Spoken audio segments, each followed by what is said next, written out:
Bueno, bueno, mira, el tema de hoy es matrimonio, es el tema principal. Matrimonio en sí, antes de entender qué es un matrimonio, tenemos que entender dónde está regulado y en qué está basado nuestro ordenamiento jurídico. En Argentina tenemos leyes y tenemos principalmente un código civil y comercial, que es, después si querés te paso el link, mira, lo mando para, por si interesa tener la mano. Esto me olvidé de ya tenerlo preparado. Bueno, esto es el Código Civil y Comercial de la Nación. Tenemos un montón de cosas, regula la persona humana, tema de relaciones de familia, que es lo que a nosotros nos interesa ahora, que ves matrimonio, todo que son uniones convivenciales, parentesco, filiación, adopción, y bueno, un montón de cosas más que es toda la ley argentina, ¿no? Divorcio se regula en este capítulo también, para que lo mando. Hola Edwin, mira, seleccionás donde dice Fera Albano, haces clic y estoy compartiendo una presentación de pantalla. Ahí mismo podés ver lo que estoy viendo, confirmame si lo podés ver y, y listo. Bueno, genial. Bueno, recién estamos arrancando, así que llegaste justito. ¿Cómo empezó el tema de matrimonio en Argentina? Antes de nuestro Código Civil y Comercial de la Nación, que es del año 2015, que es esto que pueden ver, yo lo tengo acá descargado, teníamos un código anterior que se llamaba Código Civil. El Código Civil era un código de 1871. Imagínense la antigüedad que tiene y la forma de pensar de aquellos tiempos. Fue dictado por un hombre que se llamaba Vélez Sarsfield, muy famoso, porque hizo una ley, el tipo estaba tan anticipado en el tiempo que reguló la mayoría de cosas como vemos hoy en día, el matrimonio, el proceso de divorcio, para comprar una casa, los contratos de compraventa, todo como vemos hoy, muy parecido, estaba en el Código Civil de Vélez. O sea, ya en 1871 el tipo previó una legislación que todavía de hoy sigue funcionando en pleno 2023. Imagínense lo inteligente que era. Y bueno, pero sufrió unas diferencias. Cuando se lanzó este código, el matrimonio era un instituto. Instituto se le dice cuando algo está regulado por una ley.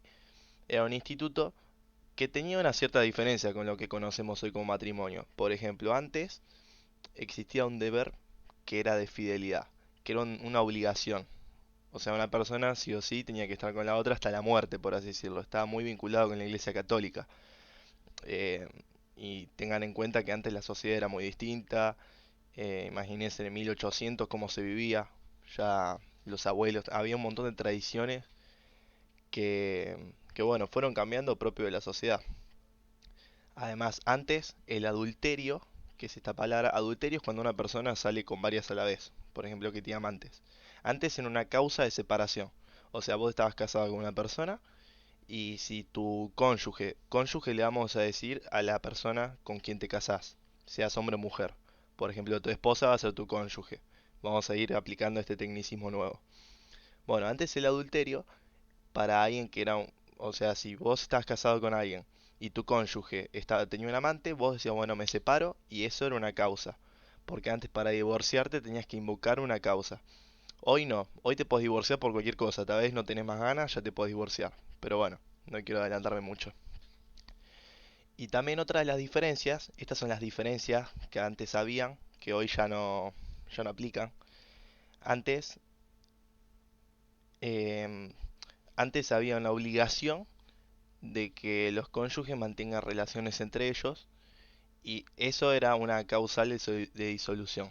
Por ejemplo, cuando ya empezaban a dejar de convivir, por ejemplo, el hombre era marinero y la mujer vivía como ama de casa. Si el tipo se iba por 3 años y no aparecía, ellos seguían casados, pero por el hecho de no estar en contacto físico cerca, ya podían invocar la causal de disolución. O sea, la mujer o el hombre decían, bueno, ya está, me separo por el solo hecho de no estar en convivencia con la otra persona. Y todo esto fue llevando a lo que hoy tenemos como concepto de matrimonio en el Código Civil y Comercial, la ley actual.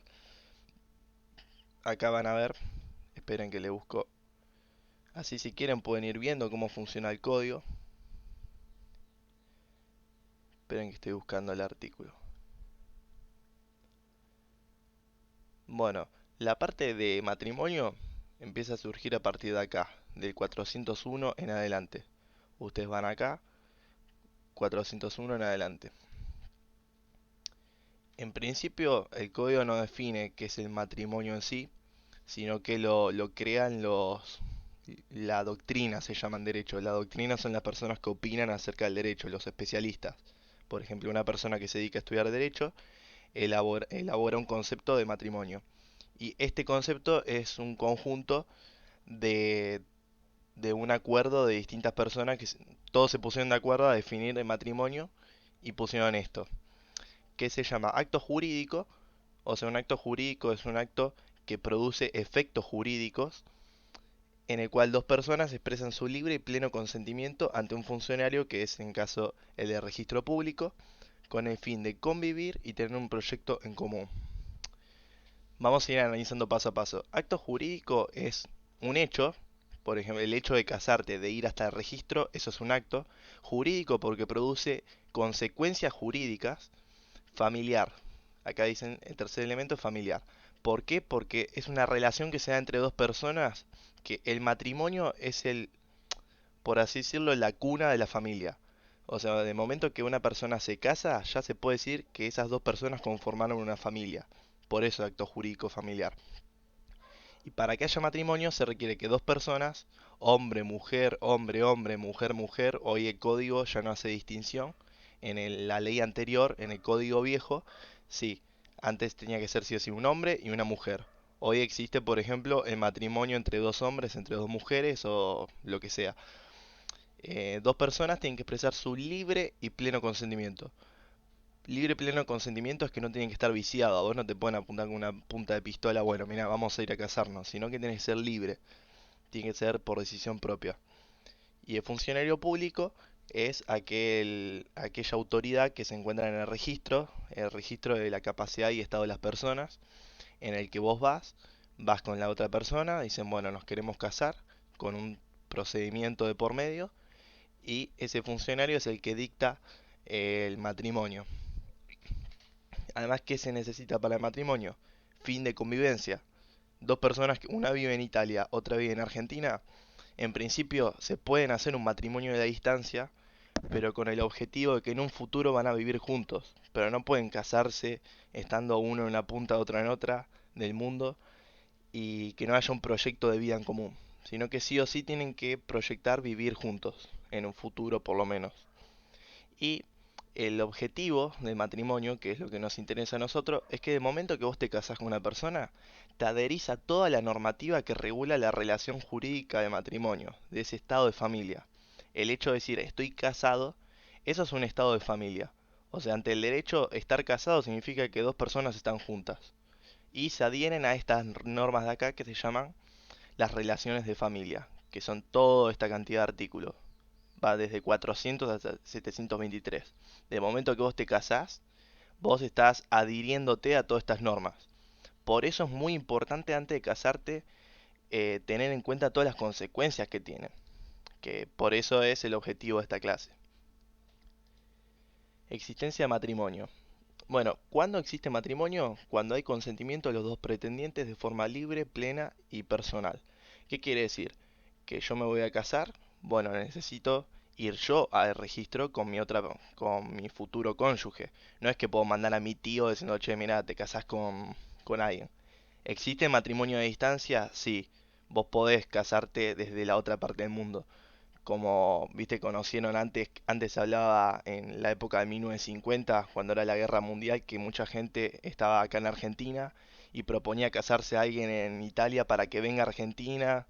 Esas cosas se permiten, pero en principio es de forma personal. Las dos personas que se quieren casar son las dos que tienen que ir a registro. Libre y pleno, porque no puedo decir, bueno, me voy a casar, pero hay cosas que no me gustan del matrimonio y no las voy a aplicar. No, o tomás todas las consecuencias que va a traer el matrimonio o no te casás. No hay forma distinta. Como que las normas de la ley no se pueden esquivar. Después la prueba. ¿Cómo se prueba el hecho de estar casado? Se prueba por medio de un instrumento público. ¿Qué es un instrumento público? Es, por así decirlo, un escrito que tiene validez por sí mismo, o sea, vos lo exhibís y ya por el hecho de exhibir ese papel, como por ejemplo la escritura de una casa, ya ese papel tiene una validez. Por eso es muy importante cuidarlo también, que no se pierda. ¿Qué es este instrumento público en el caso del matrimonio? Es este papel, un escrito, emitido por el registro de las personas, el registro de estado de capacidad de las personas, que es la autoridad competente, y consta en estos dos documentos, el acta de matrimonio y la libreta de familia. O sea, al momento que vos te casás, demostrás al resto de la comunidad en general que estás casado exhibiendo el acta de matrimonio y su copia o la libreta de familia. Habrán escuchado alguna vez. Bueno, estos dos documentos vos lo mostrás a cualquier persona y ya eso por sí mismo demuestra que estás casado. No hace falta probar otra cosa. También hay otros medios probatorios. Por ejemplo, vos perdiste la libreta de familia y el acta de matrimonio. No tenés nada. Se te prendió fuego la casa. Entre que vos conseguís, vas a registro a pedir otra copia, porque vos tenés que denunciar que perdiste, es todo un procedimiento. Se puede probar de otras formas. Por ejemplo, mira, con esta persona conviví 40 años y tenemos un montón de cosas en común, o sea, explicar de palabra, pero tiene mucho menos validez que estos dos documentos. Por eso, estos dos documentos por sí es lo que prueba por excelencia el matrimonio. ¿Hasta ahí va todo claro? ¿Se escucha bien? Eh, Quiero saber si hay vida al otro lado y si no, bueno, voy siguiendo. O si voy muy rápido, lento. eh, Bien, todo joya, bueno, bien. Bueno, este matrimonio, esta unión de dos personas, como se puede constituir, también se puede disolver.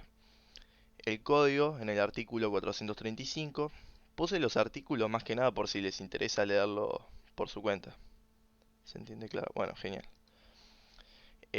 Se puede disolver. Y las causas de disolución las establece la ley. No se puede disolver porque a mí me pintó y listo, sino porque tiene que ser por algo que establece la ley. En este caso es cuando muere uno de los cónyuges, la primera causa.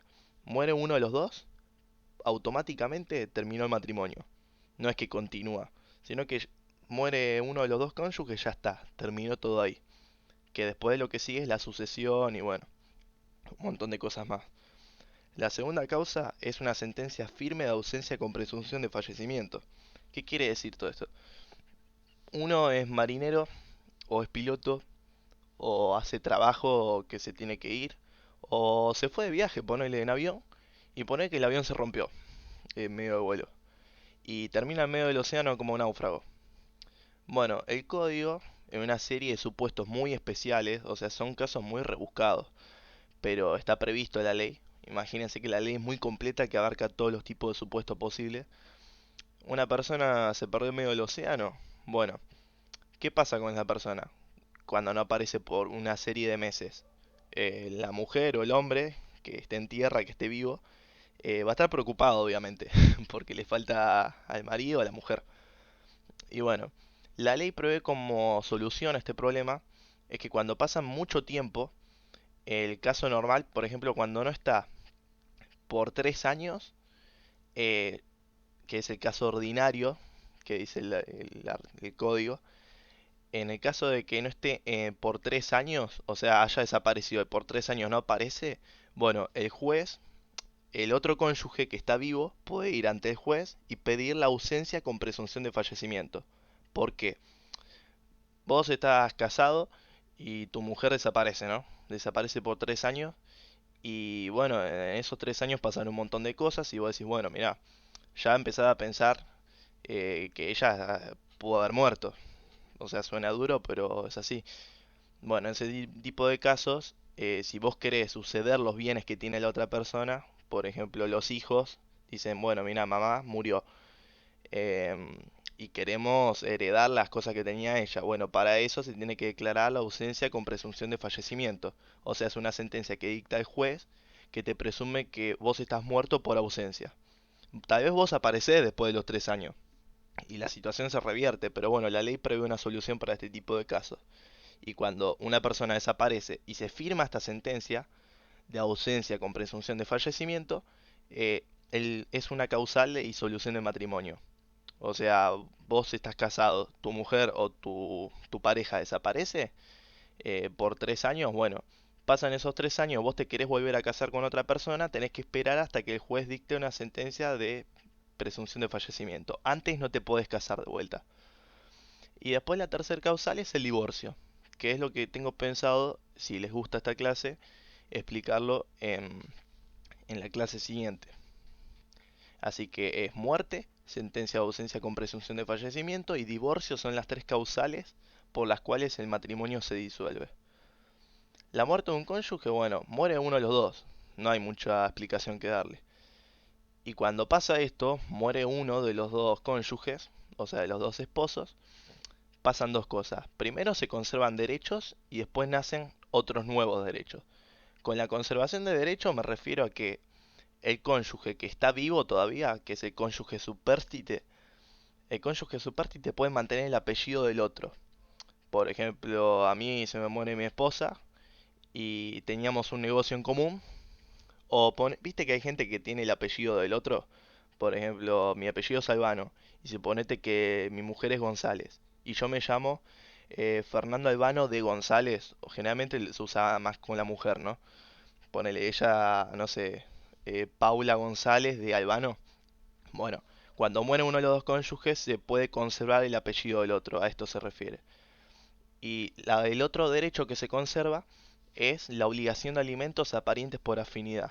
Esto quiere decir que muere uno de los dos, suponete que mi mujer, o sea, yo era el esposo, mi mujer es mi esposa, muere mi esposa, ¿no? Y ella tenía, o sea, tenía una madre que sería mi suegra, o tenía un padre que es mi suegro. Bueno, cuando muere mi esposa, y, y en el caso de que mis suegros estén en condiciones de que no tengan un mango, estén cagados de hambre, y la hija le pasaba plata a los suegros, bueno, por más que muera su hija, que en el caso sería mi esposa, yo como marido, o sea, yo sería el yerno, tengo la obligación de pagarle alimentos a mis suegros, ¿entienden?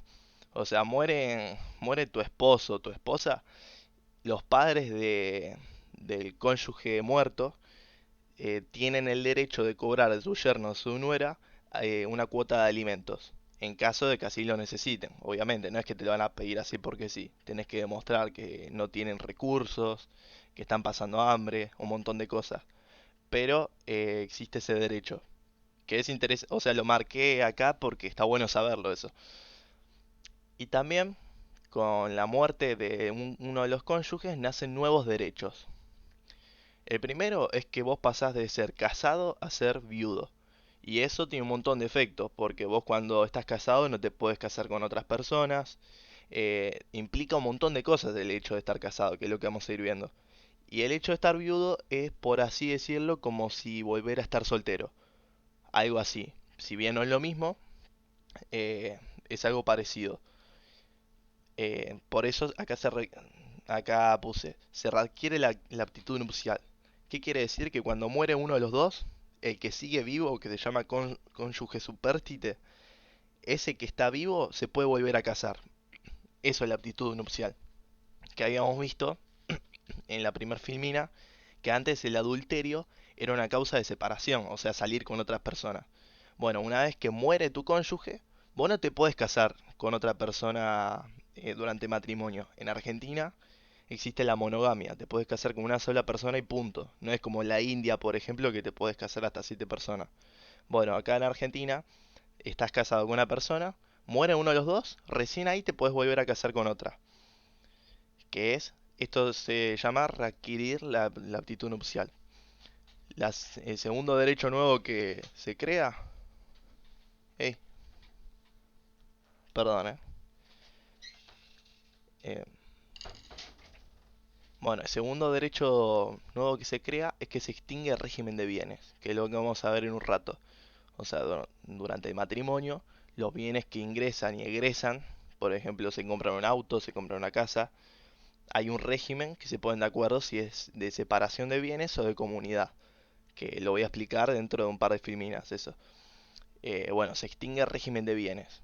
Esto lo van a entender un poco más adelante. La vocación sucesoria, muere uno de los dos, el otro tiene derecho a heredar los bienes del otro. Por eso se convierte en heredero forzoso.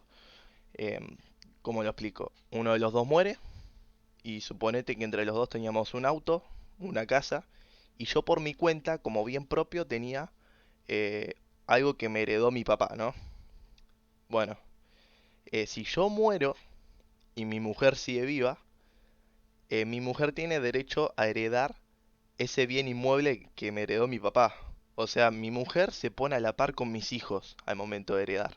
Muere uno de los dos, heredan los hijos y entiende el cónyuge que sigue vivo. Bueno, después tiene un derecho a pensión. Muere uno de los dos y ponete que los dos eran jubilados. Uno cobraba jubilación, la otra también cobraba su jubilación. Muere la mujer, el hombre tiene derecho a cobrar la pensión de la mujer. Cuando muere ya no se llama jubilación, se llama pensión. Por ejemplo, yo cobro una jubilación, mi mujer también cobraba una jubilación, ella muere, yo no cobro la jubilación de ella, yo cobro la pensión de mi mujer. Cambia la terminología nomás. Y además la pensión generalmente es un poco más baja que la jubilación, pero bueno. El derecho de habitación viudal. Supongamos que en el matrimonio teníamos un inmueble en común, donde vivíamos y estaban nuestros hijos.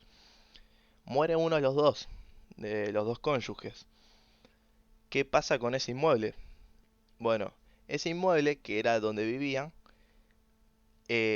podía ser de los dos, a titularidad de los dos. Dice, bueno, lo compramos los dos ahorrando, trabajando, nos compramos nuestra casita y empezamos a vivir ahí.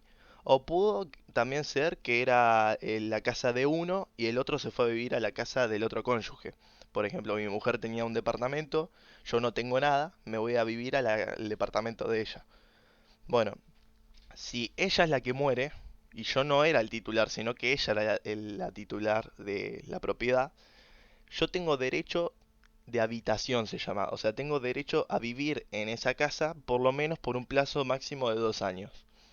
Y siempre que no esté en condominio con otro. Bueno, eso es un detalle menor porque es muy jurídico.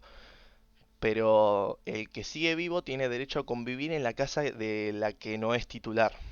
Por ejemplo, yo vivo en la casa de mi cónyuge que murió, que se llama causante. Y, y bueno, básicamente es una protección que da la ley para que no quedes desamparado, no es que termines en la calle y listo. Porque pudo haber muerto tu mujer que tenía una casa a su nombre, que era en la que estaban viviendo, y tus suegros te dicen, bueno, ahora esta casa la voy a usar para guardar, no sé, cachivaches. Y te quieren sacar a la mierda, por así decirlo. Bueno, eso no se puede hacer porque está este derecho de habitación viudal. Es una protección que da al cónyuge que sigue vivo y está desamparado. Y también otro de los derechos que se asumen con la muerte del otro es que el que sigue vivo, los dos cónyuges, el que sobrevive, o sea, uno muere, el otro sigue en vida, ese que sigue en vida asume la titularidad total de la responsabilidad parental. La responsabilidad parental es el deber de cuidado de los hijos que tienen los padres con los hijos. Por ejemplo, los dos teníamos 3 hijos en común y fallece mi mujer. Bueno, ahora yo soy el que está a cargo de mis 3 hijos. Y, y bueno, eso es algo más o menos de sentido común, para que entiendan que la ley funciona así, no es tan rebuscada. Em, bueno, eso es en cuanto a la muerte de un cónyuge. La otra causa de disolución de matrimonio es la declaración de ausencia con presunción de fallecimiento, que ya lo que más o menos le había contado. Cuando desaparece una persona, el juez dicta una sentencia judicial donde se acredita el día presuntivo de fallecimiento y, e inscribe la sentencia de ausencia con presunción de fallecimiento en el registro. Es una forma de declarar la muerte a una persona cuando no aparece más. Es como para darle una solución.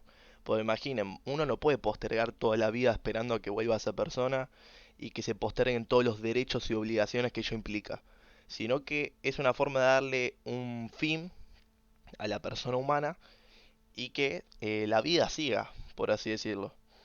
Por eso mismo es un es una causal de disolución de matrimonio. Y la última es el divorcio.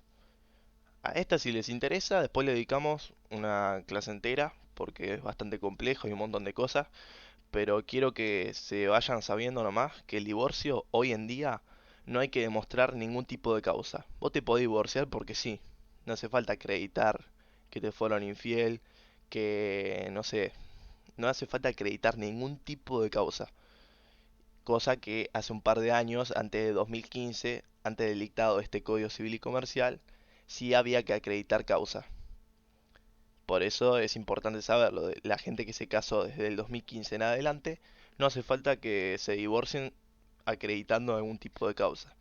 Te podés divorciar porque quisiste, porque ya no tenés ganas, por lo que sea. Pero bueno, lo dejamos para la próxima. En cuanto a los efectos de matrimonio, si yo no veo ningún tipo de pregunta en el chat, sigo. Y si tienen que decir explica más lento, lo que sea, recibo todo tipo de crítica. La primera vez que doy una clase. Bueno, los efectos que trae el matrimonio. El matrimonio trae dos tipos de efectos, personales y patrimoniales.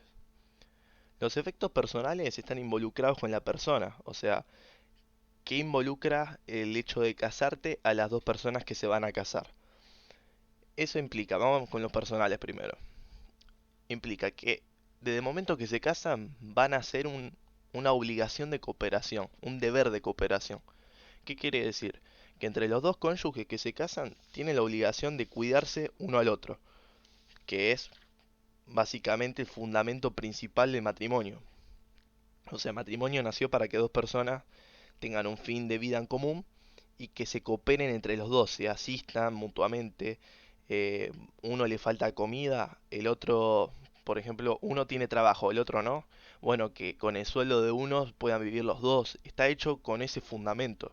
La ley tiene como fundamento la raigambre de la familia, cuidar el bien de familia, que no, uno no pase necesidad ante el otro, que no haya una desigualdad. La idea es que uno cuide del otro. Eso en cuanto a la cooperación. Hay un deber de convivencia, que quiere decir que para que haya matrimonio, sí o sí, no hay de otra, los dos tienen que convivir. Puede que ponerle uno, bueno, es piloto de avión, es tripulante de cabina pasajeros, es, tiene un trabajo que por la naturaleza de su trabajo se tiene que ir, y bueno, uno de los dos va a quedar solo por un tiempo, por unos meses, pero sí o sí, tarde o temprano tienen que convivir. No hay forma de que los dos, cada uno esté en la suya y no haya ningún tipo de convivencia, sino que de una forma u otra tienen que convivir. Después tenemos el deber moral de fidelidad. Si, ¿quién era Maxi, no? Si no te acuerdas mal, al principio, con la ley anterior, el deber mutuo de fidelidad era un deber jurídico, que quiere decir que si no lo cumplías te divorciabas. Hoy es un deber moral, lo podés cumplir o no, pero eso no es motivo de divorcio, ¿me entendés? Como que antes se le daba mucha importancia a la fidelidad, hoy ponele con esto del nacimiento de las relaciones abiertas, la ley dejó como un margen de que, bueno, cada uno elija cómo llevar a cabo su tipo de relación, obviamente. La asistencia mutua, lo mismo, está relacionado con la cooperación, quiere decir que entre los dos cónyuges se tienen que ayudar y, y bueno, en todo tipo de situaciones, en las buenas, en las malas, estar ahí uno al otro. El deber de alimento, ya ahí nos estamos metiendo en un tema más interesante, que quiere decir que durante el matrimonio y durante la separación de hecho, ¿qué quiere decir esto? Yo estoy casado, ¿no? Suponete. em, yo estoy casado con una mujer y los dos viene bien la relación, o sea, no tenemos ningún tipo de problema y entre los dos nos ayudamos mutuamente. Pero un día decimos, che, mirá, sabes que la relación no va más, nos vamos a tomar un tiempo, pero no nos divorciamos todavía. Eso se llama relación de hecho. Quiere decir que legalmente no estoy separado porque sigo estando bajo matrimonio, pero en la práctica no estoy viviendo con ella porque cada uno se fue a vivir, supongamos, a su casa, con la casa de sus padres o en un departamento, lo que sea. Bueno, cuando se da ese tipo de situaciones, por más que estén separados de hecho, o sea que legalmente estén casados, pero en la práctica no estén divorciados, en ese tipo de casos los cónyuges entre sí se deben alimentos. ¿Qué quiere decir? Que ponerle que los dos están separados de hecho, que es lo que expliqué recién. Y uno de los dos está pasando necesidad, no le alcanza el sueldo, em, tiene problemas económicos que no puede solventar sus gastos. Bueno, el otro tiene la obligación de pasar alimentos por más que estén separados de hecho. O sea, si bien no están divorciados y cada uno se tomó su espacio, su tiempo, por más que se tomen su espacio, los dos se tienen el deber de pasarse alimentos. Alimentos quiere decir una cuota, que ahora un rato voy a explicar, que son las pautas, que es el alimento, pero es una cuota que se le pasa al otro para cubrir sus gastos, en primer punto. Y bueno, se deben alimentos durante el matrimonio, durante la separación de hecho e incluso después del divorcio, que ahora lo vamos a ver.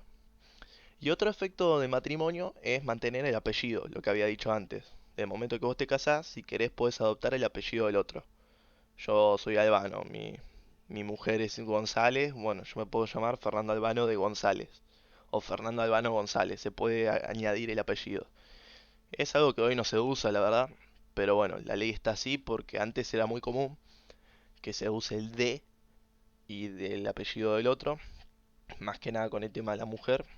Y bueno, eso fue cambiando por un tema cultural, pero legalmente se permite seguir así.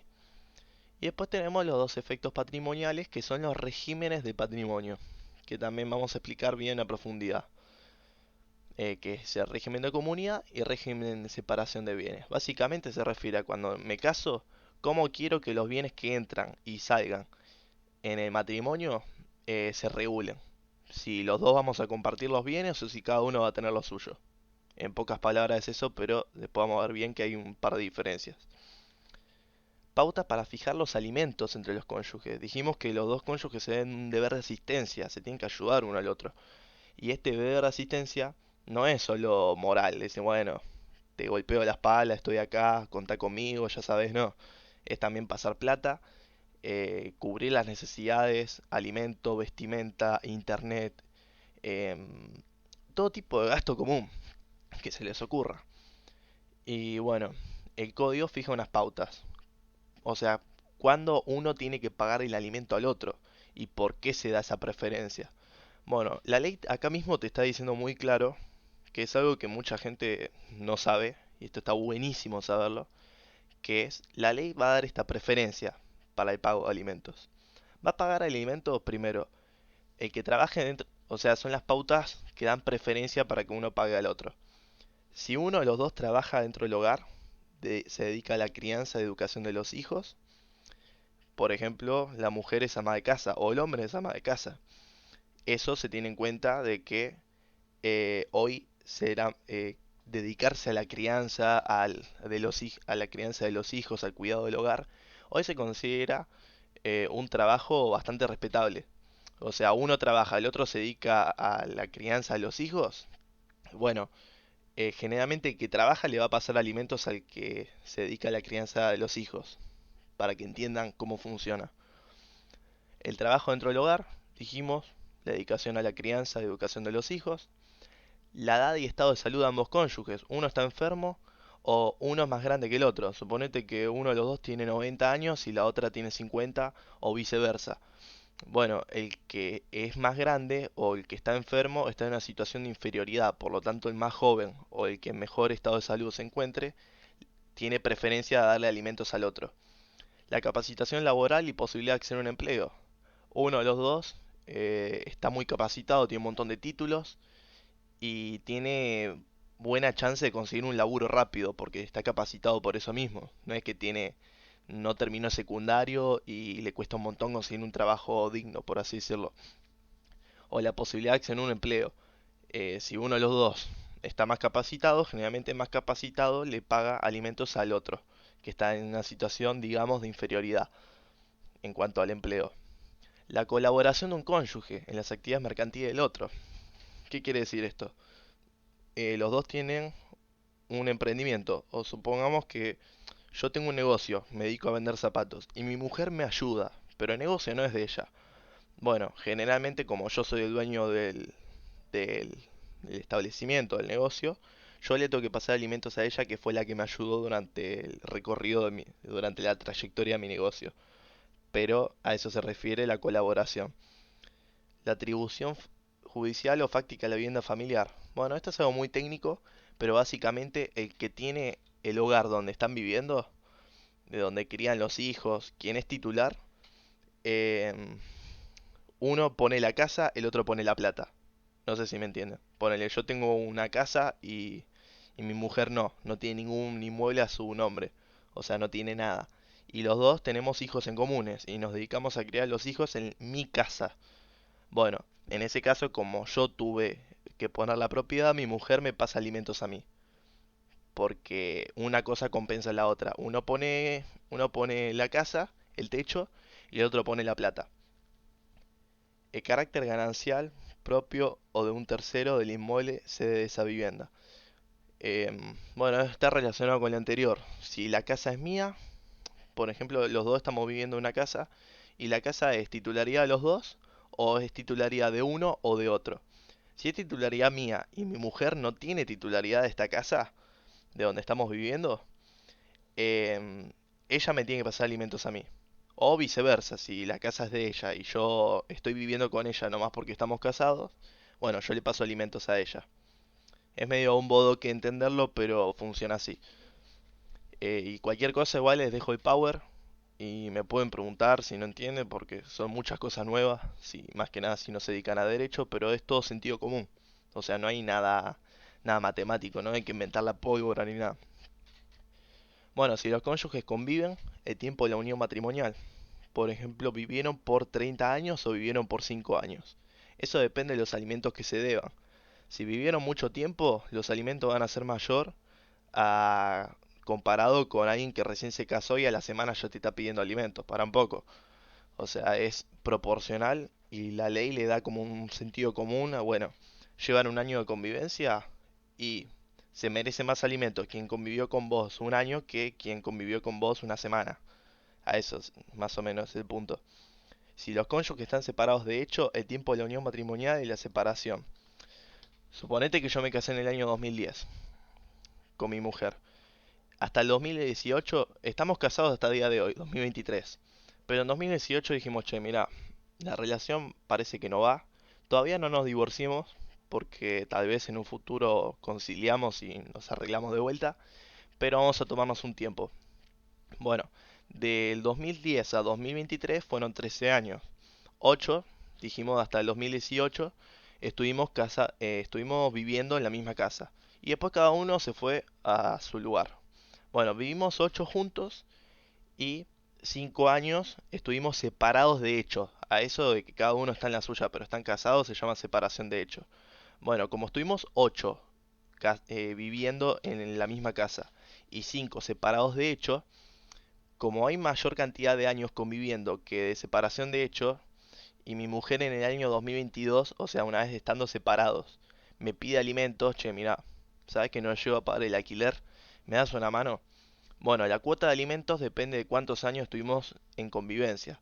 Si estuvimos solo juntos 2 años y después cada uno estuvo en la suya, la cuota va a ser mucho menor a si estuvimos muchos años en convivencia.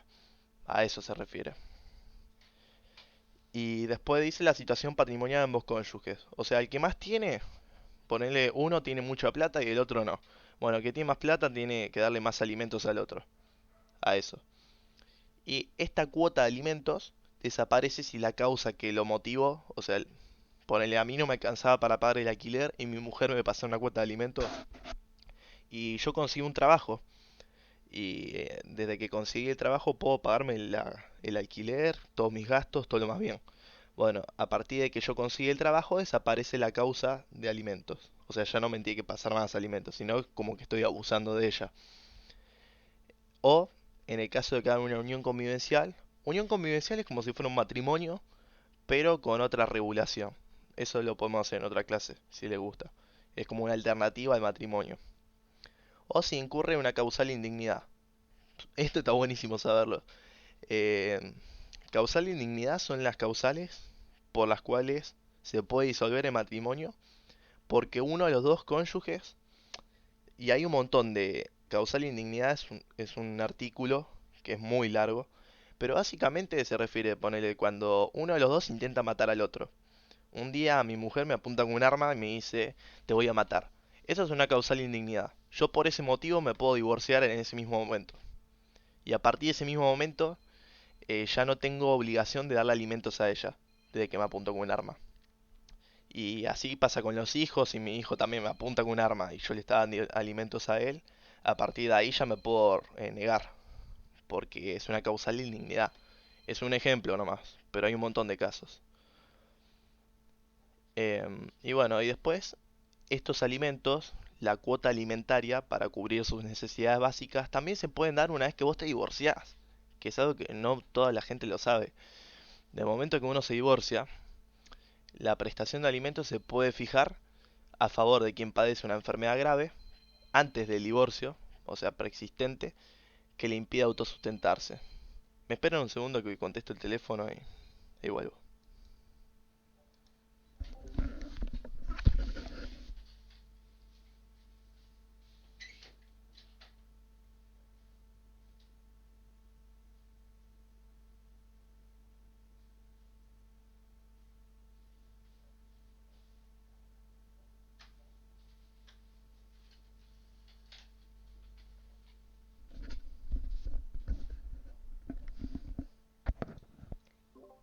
Ahí está, era publicidad de Movistar. Em, bueno, estaba diciendo que los alimentos se deben, o sea, hay obligación de darlos una vez que vos estás divorciado. Y vos me decís, che, pará, pero si yo me divorcio, no quiero saber más nada de la otra persona. O sea, me quiero lavar las manos, ya está. Cada uno en la suya y listo. Bueno, si uno de los dos contrae una enfermedad que le impide desarrollar, ponerle una discapacidad que no se puede mover, y él era camionero, o sea, me pongo desde el punto de vista de la mujer, o si el hombre era también homosexual, lo mismo.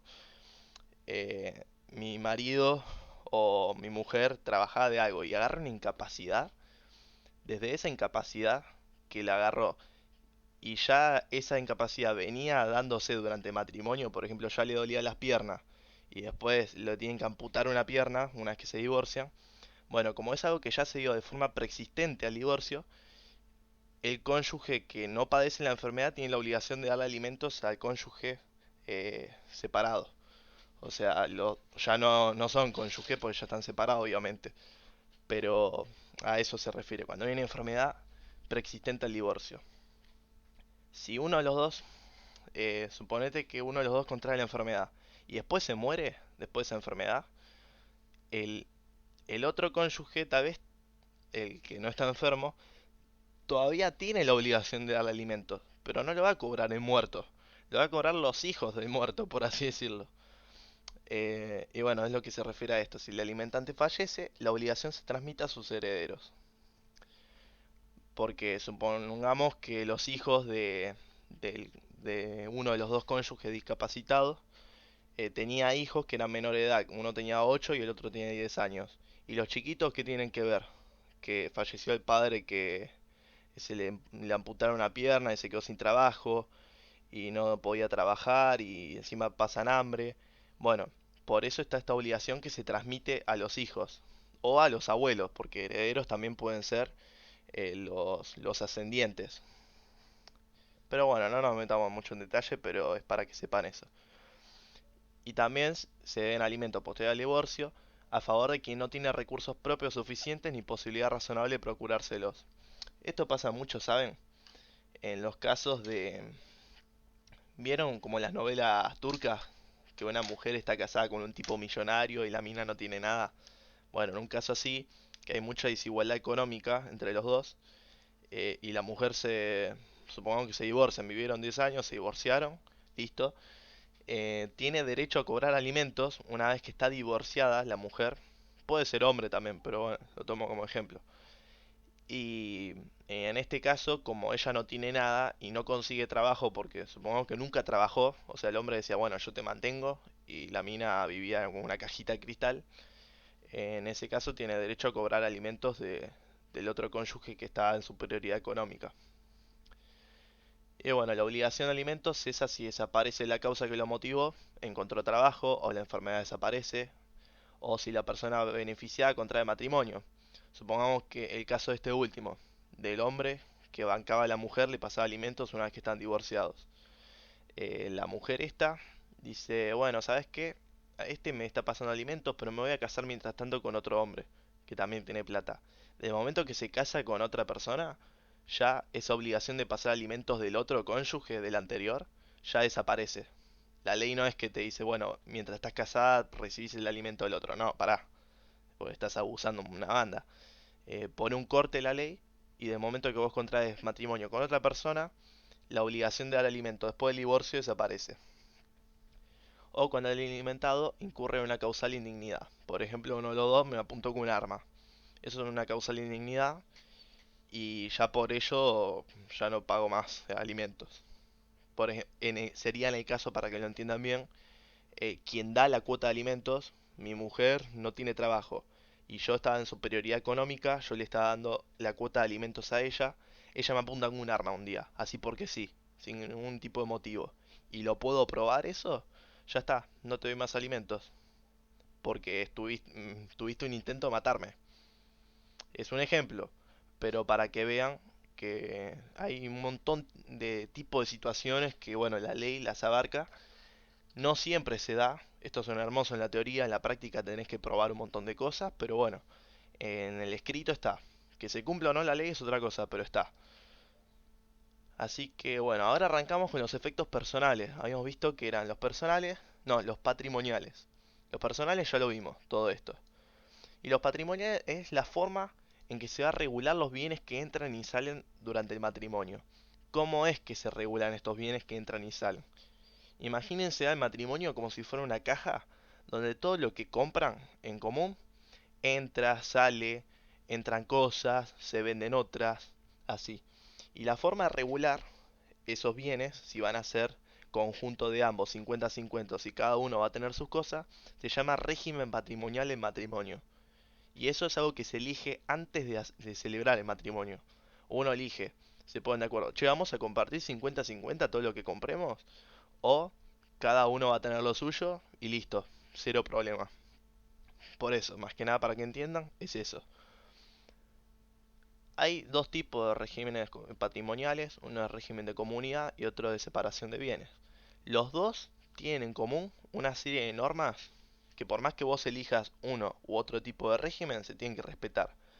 Uno es el deber de contribución, otro es la protección de la vivienda familiar y el otro es la responsabilidad solidaria.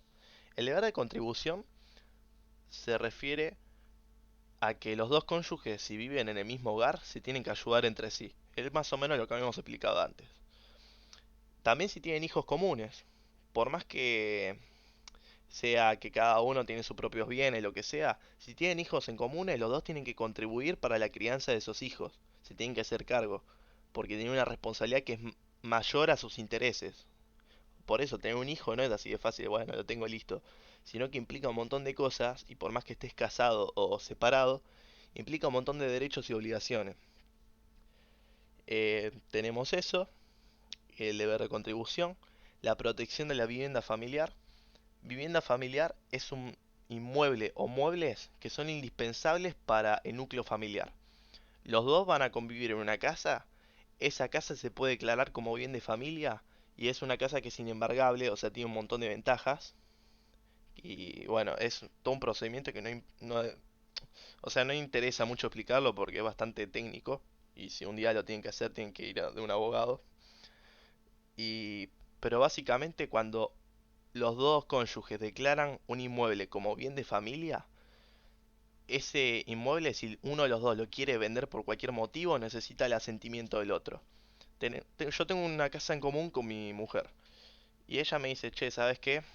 Eh, lo quiero vender a la mierda, ya me cansé de esta casa, no me gusta más. Bueno, para vender, ella por más que tenga la mayor cantidad de ganas del mundo, me tiene que pedir el asentimiento a mí. O sea, yo tengo que decir que estoy de acuerdo con ella en vender la casa. Si no, no hay forma de que se pueda disponer de ese bien. Lo quiere vender, lo quiere donar, lo quiere transmitir, lo quiere, no sé, todo tipo de disposición, de acto de disposición, que es transferir un inmueble a otra persona. todo lo que quiera hacer necesita el asentimiento mío primero. Por eso se llama protección de la vivienda familiar. El código ampara a los dos cónyuges. Y bueno, después hay un deber de responsabilidad solidaria, que esto se refiere a que si contraen deudas, por ejemplo, uno paga la boleta de luz, el otro paga la cuota, no la cuota, digo, los gastos de internet, otro paga la cuota del colegio de los chicos, otro paga, así dividen gastos. Bueno, hay una responsabilidad solidaria. No es que uno dice, ah, yo pagué esto, no, yo pagué lo otro. Hay un deber de solidaridad, de responsabilidad, donde cuando contraen deudas, en principio cada uno de los cónyuges tiene que pagar 50-50 todo ese conjunto de deudas. O sea, tener una casa tiene un montón de gastos. Alquiler, expensas, luz, agua, gas. Bueno, todo eso en principio, si nada se pactó en contrario, es 50-50. Pero bueno, cada matrimonio puede regular como quiere ese tipo de gastos. Se lo administra, bueno, yo pago el 60-40, yo pago todo, vos dedicate a la crianza, es según la forma de regular. Pero eso se tiene que dejar por escrito. El bien de familia, bueno, como había dicho, solo se puede disponer con el asentimiento del otro, es lo que vimos. Y los regímenes patrimoniales que existen. Tenemos el régimen de separación de bienes, por un lado, y el régimen de comunidad. Primero, o sea, para que entiendan, el de separación de bienes cada uno tiene lo suyo, el de comunidad, los dos comparten tener todo. Sean que tengan cosas o que tengan deudas, en principio se comparte todo, pero ahora vamos a diferenciar. Vamos a arrancar primero con el régimen de comunidad. Parece que muy largo el PowerPoint, pero es muy repetitivo. Así que voy a intentar explicarlo lo mejor posible. Explico como el culo, ya sé, pero bueno. El régimen de comunidad. El régimen de comunidad, la regla general es que rige el principio de ganancialidad. ¿Qué significa ganancialidad? Ganancialidad significa que todo lo que adquieren durante el matrimonio se hace 50-50. Básicamente es eso, no hay mucha vuelta más. Se hace la ganancialidad de los bienes adquiridos durante el matrimonio, que se rige por el régimen... Bueno, lo mismo que expliqué. Todo se hace 50-50. Si digo, bueno, yo antes de casarme tenía un autito o mi viejo me había comprado a mi nombre, no sé, una moto y yo te digo, o sea, no tengo drama que mi mujer también use la moto porque pasa a ser ganancial. Pero ese bien es propio mío, porque antes de matrimonio lo tenía yo y después, bueno, lo compartimos, pero el bien sigue siendo propio mío. Bueno, en ese tipo de casos, cuando yo quiero probar que algo es mío, quien prueba, o sea, quien prueba que el carácter de bien es propio, es quien está interesado. Por ejemplo, yo quiero demostrar que esta moto es mía, yo soy quien tiene que probarlo. ¿Cómo lo pruebo? Por un montón de cosas, que ahora lo vamos a ver bien. O sea, según la naturaleza de esa cosa que quiero probar que es propia, es como la tengo que demostrar. O sea, quien pretende demostrar el carácter de un bien propio, debe probarlo. Esa es la regla. Si esa cosa que yo quiero probar es un inmueble, por ejemplo, mi papá me heredó una casa. O suponete que yo antes de casarme me compré con mi propia guita, laburando, me compré una casa. O un lote, o una hectárea, lo que sea. Bueno, ese inmueble, la forma de probar que ese inmueble es propio, y mi mujer me dice, no, no, porque ahora a partir de ahora todo es nuestro. No, pará, ese inmueble es mío. Bueno, la forma de probar eso es demostrando la fecha de adquisición que figura en la escritura pública. Cuando se trata de un inmueble de esa cosa, hay que mostrar, ir a la escritura, fijarse la fecha que tiene la escritura y si la fecha de la escritura de adquisición que dice a nombre de Fernando Albano, que sería mi nombre, ¿no? Dice, bueno, año 2020 y yo me casé en 2023, bueno, el sentido común te dice que 2023 era antes de casarme. Quiere decir que la escritura me está diciendo que ese bien era antes del matrimonio, por lo tanto ese bien, ese lote es mío, o esa casa es mía. ¿Cómo se prueba el inmueble? Con la fecha de adquisición que figura en la escritura y ponele que perdí la escritura, voy a registro de la propiedad inmueble, pido que me certifiquen en un acta donde te dice la fecha y ahí puedo saber que es anterior a la celebración del matrimonio. Esa es una forma de probar. La otra forma de probar es que yo me casé en el año 2020, o en el año, sí, vamos a poner como ejemplo 2020. Me casé con mi mujer en el año 2020 y en el año 2021 compré una casa. Pero la compré con plata mía. O sea que tenía mis ahorros de mi cajita de dólares y dije, mira, esto es mío, todo bien que estemos casados, pero yo quiero que esta cosa sea mía, esta casa. Bueno, ¿cómo pruebo que eso es mío? Porque es muy difícil de probar, partamos de eso. Bueno, por más que la fecha de adquisición de ese lote sea posterior a la celebración del matrimonio, o sea, es después de 2020, tengo que manifestar que el dinero con el que se compró ese lote es de carácter propio. ¿Y cómo se hace eso? Expresando la causa fuente de ese dinero, o sea, de dónde vino esa plata. Partamos que no es algo fácil de probar, no es que digo, lo pruebo de palabra y listo, no. Hay que mostrar que te pagaron con un cheque, que te pagaron con un pagaré, que te hicieron una transferencia bancaria a tu nombre, que esa plata con la que vos compraste ese lote es tuya y no depende de los dos. O sea, no es que le pagó a Fernando y a Paula, los dos cónyuges, no. Te pagaron solo a vos, Fernando, y con esa plata vos compraste aún estando en matrimonio, aún estando casado. Es una forma de probarlo, o sea, probás que el bien es propio cuando la fecha de adquisición es anterior al matrimonio o cuando es posterior, pero la fuente de ese dinero con que vos compraste es anterior al matrimonio. Es algo rebuscado y es difícil de entender toda esta información, pero bueno, después lo leen si quieren, si les interesa. Y, y está bueno saberlo porque uno no sabe si se va a casar o no, o saber las consecuencias que tiene. Porque suena todo hermoso cuando un matrimonio funciona, pero cuando no funciona y cada uno reclama su parte al momento de divorciarte, bueno, tenés que saber todo este tipo de cosas y las consecuencias que traen. ¿Qué pasa si se trata de un auto? Un auto es un bien mueble registrable, o sea, es un bien que se tiene que registrar, bueno, en el registro automotor. ¿Y cómo pruebo que es mío? Bueno, generalmente un bien mueble registrable tiene un instrumento público que no se llama escritura. En el caso del auto es el certificado 08, que es el certificado que te da validez que ese auto es tuyo. Bueno, se prueba demostrando que el 08, o sea, el certificado que demuestra que es de la titularidad del auto, dice Fernando Albano. O sea que el certificado del auto dice, bueno, este auto es nombre de tal persona. O en la cédula verde también, que dice quién es el titular del auto. Cuando te para la policía te dice quién es el titular del auto.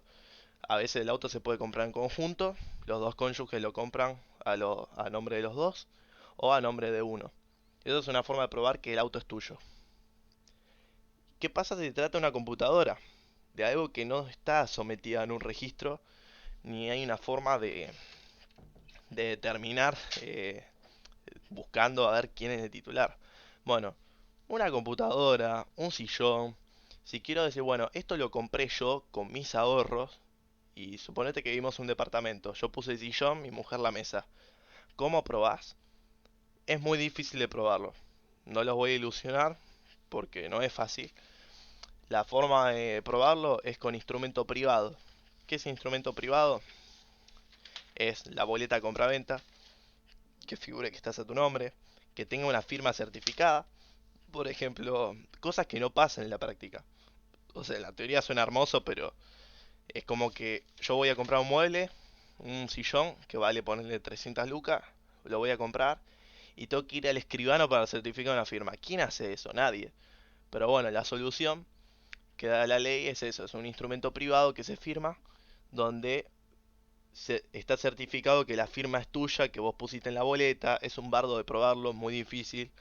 Así que con el tema de los muebles generalmente se tiene que pensar que lo tenés por perdido, que va a ser mitad mitad. ¿Por qué? Porque si uno no logra probar que una cosa sea un inmueble o un mueble registrable o un mueble no registrable, o sea, sea un auto, una casa o un sillón, si vos no lograste probar que la cosa esa es tuya, el momento de divorciarte o disolverte de matrimonio se va a dividir 50-50. Básicamente esa es la justificación. Por eso es importante probar las cosas, de quién es cada cosa. Cuándo el bien es propio mío o cuándo lo compramos entre los dos. Porque si yo no pruebo que esa cosa es mía, en principio al momento de disolverse el matrimonio va a ser 50-50. La ley pone esa presunción. Por eso hay que avivarse, tomar medidas, compras un sillón, bueno, firmás un certificado donde esté tu firma, todo se prueba y bueno, ahí pasa, al momento de divorciarte, la viveza del abogado que te toca también. Eso depende un montón. Pero bueno, eso es lo más importante de este tema. ¿Cómo se administran los bienes durante el matrimonio? Cada uno aportó sus bienes. Yo tengo la casita que me dio mi papá o que me regaló, o el auto que cuando cumplí 18, ponele. Y mi mujer tiene también, no sé, los sillones que le regaló su abuela para poner el departamento. Bueno, los bienes propios, por más que después cada uno en el matrimonio, cada uno puede usarlo, ponele, yo tengo mi auto, mi mujer, por más que sea un bien propio, puede usar mi auto, porque al momento que estamos casados se puede compartir todo. Va, eso es lo que dice el sentido de la ley, ¿no? Después cada uno pone sus límites. Pero en principio, cada bien propio que cada uno aporta, lo gestiona el cónyuge que lo aportó. Yo puse un auto o yo puse la casa, bueno, yo administro la casa. Mi mujer puso el sillón, mi mujer administra el sillón. Yo puse la heladera, yo administro la heladera. O sea, se rompe, la tengo que mandar a arreglar yo. En principio los gastos de reparación los pago yo. Cada uno paga de lo que aportó.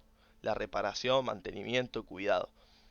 Los bienes que son gananciales, ¿qué se llama bien ganancial? Bien ganancial se llama bien que compran los dos cónyuges en conjunto, que va a ser 50-50. ¿Quién administra? Cuando es algo 50-50, administra quien lo compra. Por más que con mi mujer. Ah, perdón. Perdón, Maxi, que recién veo el, el caso. Antes de seguirlo, leo. Y un ejemplo, vos antes de casarte tenías 1 millón de banco y tu futura mujer 500.000. Y unen esa plata y la ponen a trabajar, no sé, un plazo fijo o invirtiendo en acciones cuando se separan. Tienen, no sé, 5 millones, como que se multiplicó, me imagino. ¿Cómo se divide 50-50 con porcentaje que invirtieron inicialmente? Mira, ahí es algo más técnico y está muy bueno el caso que pusiste. En el caso así, vos pusiste más que tu mujer.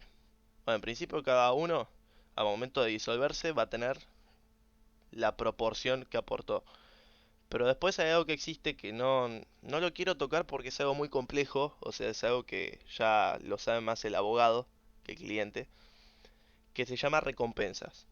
Al momento de casarte, vos tenés cosas en común, como en este caso los dos se unen la plata y ponen un plazo fijo o le invierten en acciones. Cuando ponen en conjunto, por más que uno haya aportado más que el otro, hay una ganancialidad porque los dos unen sus aportes para hacer un aporte más grande y que dé frutos más grandes. Porque si cada uno, ponele, vos hubiese hecho el aporte de 1 millón y tu mujer de 500.000, vos hubieses tenido más frutos que el de tu mujer porque es el doble 1 millón. Y teniendo 1,5 millones, habiendo juntado los dos, el aporte, o sea, los frutos son mucho más grandes. Bueno, como hay una desproporción en ese tipo de casos, al momento de disolverse, va. Primero, cada uno va a respetar su proporción, vas a recibir lo proporcional a lo que aportaste y tu mujer también, en cuanto a los frutos también.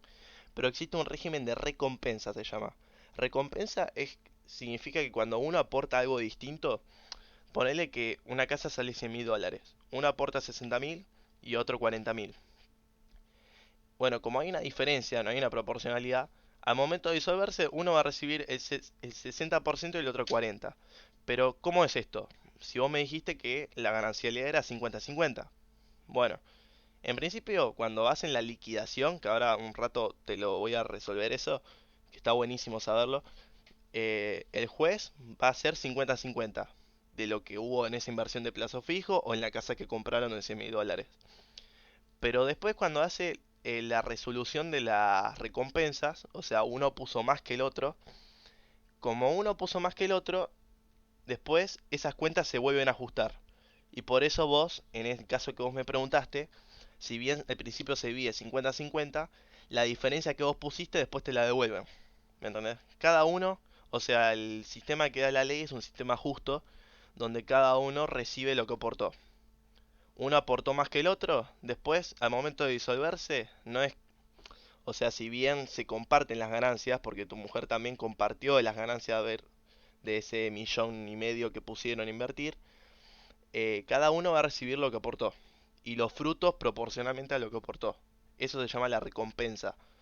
Lo vas a escuchar si después si te gusta el tema te paso que no es difícil entenderlo, yo lo salteé porque bueno, es algo que se hace en el tema de cuentas, pero no sé si entendiste. O sea, vos terminás recibiendo de esos 5 millones lo proporcional al millón que pusiste y tu mujer lo proporcional al 500.000. Así que básicamente es eso. O sea, después hay un montón de temas más. Ponerle que un mes tuvo más rendimiento que el otro, según la complejidad del caso, que en la mayoría de los casos son así de complejos, pero bueno, generalmente se respeta esa regla de recompensa.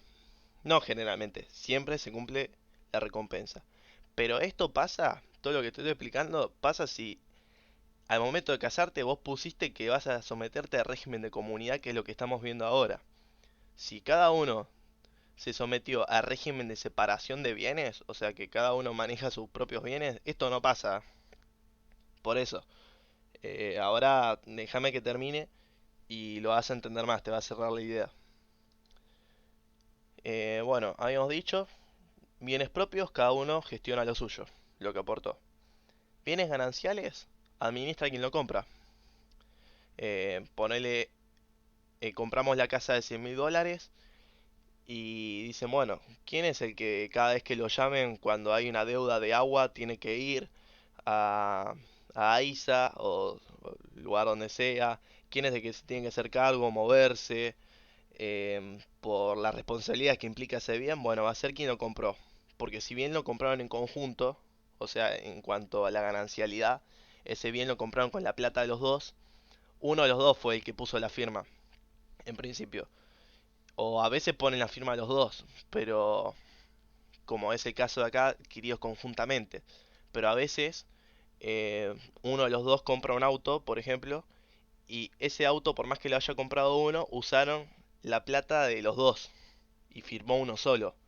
Bueno, en ese caso el bien es ganancial, pero es titular de uno de los dos cónyuges nomás.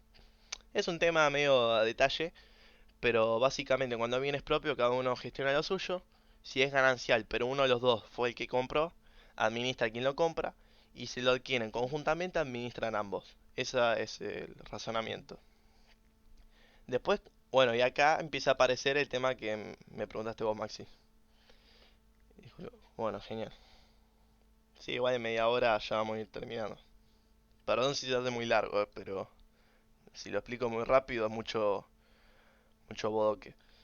Eh, Ahora vamos a ver la disolución del régimen de comunidad. O sea, decidieron ponerse en comunidad y ahora se quiere disolver. Hay 4 etapas principalmente. La primera es las causas de disolución, o sea, el motivo por el cual se disuelve el régimen, que no es lo mismo a la disolución del matrimonio, son cosas distintas. Disolución del régimen. Después hay una etapa de indivisión postcomunitaria, la liquidación y la partición. La primera es la extinción de la comunidad. ¿Por qué se disuelve la comunidad? Por muerte de uno de los dos, por anulación de matrimonio. El matrimonio tenía una nulidad, un vicio, que bueno, no me voy a poner a explicar eso porque es una banda de tiempo perdido, pero cuando el matrimonio, por ejemplo, el consentimiento estuvo viciado, vos te casaste a punta de pistola, te obligaron a casarte, bueno, se anula el matrimonio, se extingue el régimen de comunidad.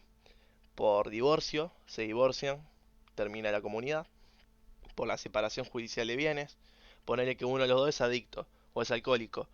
Y cuando uno es alcohólico, sufre el problema de que puede hacer cualquier cosa. Ponerle un día se levanta y va a vender la casa en la que están viviendo los dos. O sea, es un chabón loco. Bueno, en ese caso, el juez puede dictaminar la separación judicial de bienes para la protección del cónyuge que está en buen estado de salud, lo protege del otro que lo está poniendo en peligro. Y la modificación del régimen matrimonial convenido. Esto está bueno saberlo. Uno se puede casar y diciendo, bueno, vamos a poner régimen de comunidad, todo lo que entre va a ser 50-50, y después con los años te arrepentís y decís, no, ¿sabes qué? A partir de ahora quiero que cada uno tenga lo suyo y nos dejemos de joder con esto. Bueno, si vos querés modificar el régimen de comunidad, régimen de separación de bienes, a partir de ese momento que vos decidiste cambiar y firman por escrito que van a hacer la modificación de régimen, a partir de ahí se extingue el régimen de comunidad. La regla de administración. Si no, o sea, si durante la comunidad no reglan o no acuerdan las normas o las reglas por las cuales van a administrar los bienes, en principio, no, perdón, me confundí. Uno cuando se hace la disolución del régimen de comunidad, cuando se extingue, em, después de que se extingue, que firman por escrito o ponele, uno de los dos muere, mi mujer muere, automáticamente de que muere ya terminó la comunidad. Bueno, desde que murió en adelante hasta que se hace la división de los bienes y bueno, los hijos de ella van a heredar. Cuando sigue todo el procedimiento después de la muerte de uno de los dos, si nada se reguló, sigue subsistiendo la regla de la comunidad. O sea, no es que después muere mi mujer y digo, bueno, a partir de ahora separación de bienes, no. O ya heredo todo lo que tiene, no.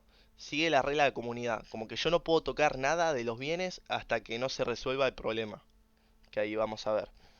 Hay una obligación de informar sobre actos que excedan la administración ordinaria de los bienes en la indivisión. Ponele que mi mujer no murió, pero nos divorciamos, que es mejor el ejemplo.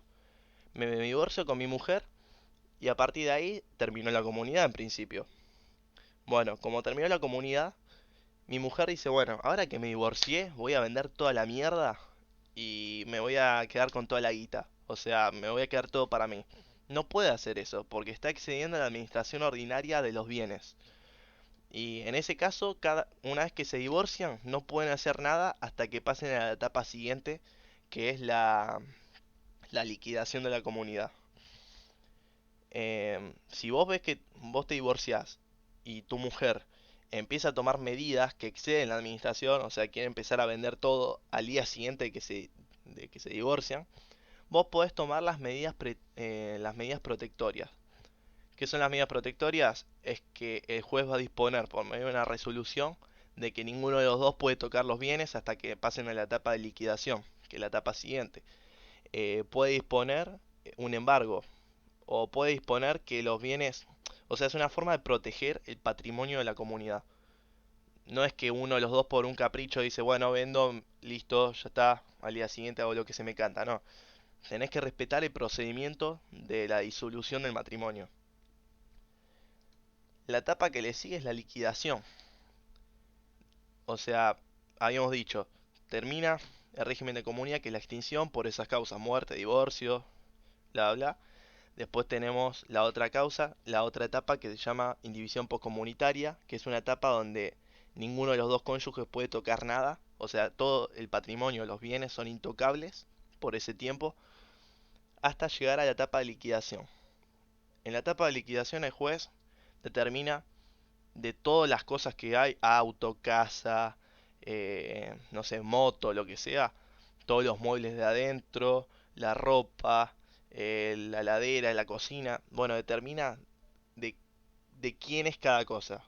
Si son si son cosas de la comunidad, son bienes propios, bienes gananciales, se hace una separación. Bueno, esto es tuyo, esto lo compramos entre los dos, esto es tuyo, esto es mío, y acá entra el caso que me preguntaste vos, de poner la inversión de 1.000.000 de pesos.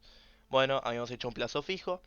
¿A quién le pertenece cada cosa de las ganancias, de los frutos, de los retornos de la inversión?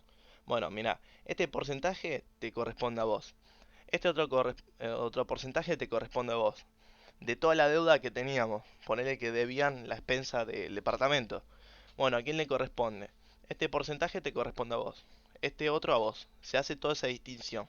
Se hace la distinción de las cargas de la comunidad, que son los gastos, las obligaciones personales, básicamente es lo que cada uno debía, las deudas, y se diferencia entre los activos de la comunidad y los pasivos. Activos son las cosas, pasivos son las deudas. La liquidación entonces es un proceso donde se establecen los saldos líquidos. Y también en esta etapa de liquidación, como se distingue, bueno, esto es tuyo, esto es mío, esto lo compramos entre los dos, también se distingue cuánto vale cada cosa. O sea, se plasma en un escrito, que acá labura mucho los contadores, donde dice, bueno, esta heladera vale a día de hoy 200.000 pesos. Bueno, esta cocina vale esto. Esto se establecen en números. No es que se dice, bueno, esto es tuyo y listo, no, sino que se establece el valor de las cosas, los saldos líquidos. Y después, la etapa siguiente es la partición definitiva, que es donde efectivamente se parten los bienes. O sea, bueno, hasta recién teníamos 50-50, ahora cada uno va a tener lo suyo. Y listo, acá termina la comunidad del matrimonio. Básicamente se le da la titularidad a cada uno de los bienes que integran la masa. A vos el auto estaba a tu nombre, listo, te lo quedás vos. Esta casa la compramos entre los dos, bueno, si se puede partir a la mitad, por así decirlo, se hace un condominio, genial. Si no, se vende y con lo que se obtiene de esa venta, bueno, mitad de la plata es para vos, mitad es para vos. No sé, la ladera te la quedas vos. Se le entrega a cada uno lo suyo. Y los bienes, a partir de ahí, ya no existe ningún bien ganancial. A partir de ahí, cada uno tiene lo suyo y listo. Terminó el matrimonio, para este caso. La división. Viste que dijimos 50-50, la regla general, porque la ganancia lleva a eso. Pero si querían, los cónyuges antes de casarse o durante el matrimonio pudieron haber pactado por escrito que el día que se divorcian la proporción sea distinta. O sea, puede ser 50-50, salvo que las partes hayan asignado un porcentaje distinto. A esto se refiere. ¿Ves? Acá dice atribución preferencial. Bueno, este es el caso de supongamos que uno de los dos es artista o es músico y tenía un montón de discos en la casa. Y si bien los discos eran bienes gananciales porque lo compraron con la plata de los dos, em, y bueno, o un montón, no sé, era músico o hacía pinturas y las pinturas las compró con la plata de los dos cónyuges. Al momento de divorciarse, el que es músico es uno de los dos. El otro no tiene nada que ver con la música, se dedica a ponerle a la carpintería. O ponerle que uno es carpintero y tiene un montón de herramientas de carpintería y el otro no le interesa. Bueno, y le corresponde 50-50 en principio, porque son gananciales. Bueno, uno de los dos puede presentar la atribución preferencial. ¿Qué quiere decir? Y te leo el artículo para que entiendas bien. Uno de los cónyuges puede solicitar la atribución preferencial de los bienes amparados por la propiedad intelectual o artística, de los bienes de uso relacionados con su actividad profesional, del establecimiento comercial, industrial o agropecuario por el adquirido o formado que constituya una unidad económica, si lo comprado entre los dos se refiere, y de la vivienda por el ocupado. Bueno, lo que dice el artículo es que cuando al momento de disolverse el matrimonio, dicen, bueno, mira, vamos a hacer todo 50-50, como dice la ley, pero esta cosa me la voy a quedar yo. Y a cambio vos vas a agarrar otra cosa de todos los bienes que hay. Pero esto lo necesito porque yo trabajo de esto. Y la ley le da una preferencia al que se dedica a una profesión, una actividad, o es músico, o tiene poner una patente, una marca, y dicen, che, yo no quiero vivir 50-50 porque yo sigo trabajando de esto y lo necesito para mi trabajo. Bueno, la ley le da preferencia a esto, a que cada uno se quede con lo que realmente necesita también. Poner uno es carpintero, bueno, ¿por qué dividir todas las herramientas, venderlas y que cada uno se quede con la mitad mitad si el otro tiene que seguir trabajando con esas herramientas? Y después se tiene que volver a comprar la herramienta, no. La ley le pone como ese sentido. Eh, bueno, los gastos de partición. Esto de dividir las cosas mitad mitad. Hay un liquidador, rematador, tasador. Hay un montón de gastos de gente que se le tiene que pagar honorarios. Y todos estos gastos en principio se dividen por dos. Pone martillero que vende la casa para... Porque la casa no se puede partir una pared y hacer mitad y mitad. Sino que se tiene que vender por un martillero y después de esos bienes se da mitad mitad a cada cónyuge. Bueno, de ese valor, el martillero que actuó en esa operación, el gasto se tiene que dividir entre los dos cónyuges. Si uno de los dos muere, ponele, nos divorciamos y, y ponele, vendimos la casa, se divide todo 50-50, pero mi mujer muere. Bueno, lo paga el que está vivo, el gasto de este martillero lo paga quien es el cónyuge que está vivo y los hijos o los herederos del otro. Pero la regla de dividir todo por dos los gastos se respeta igual.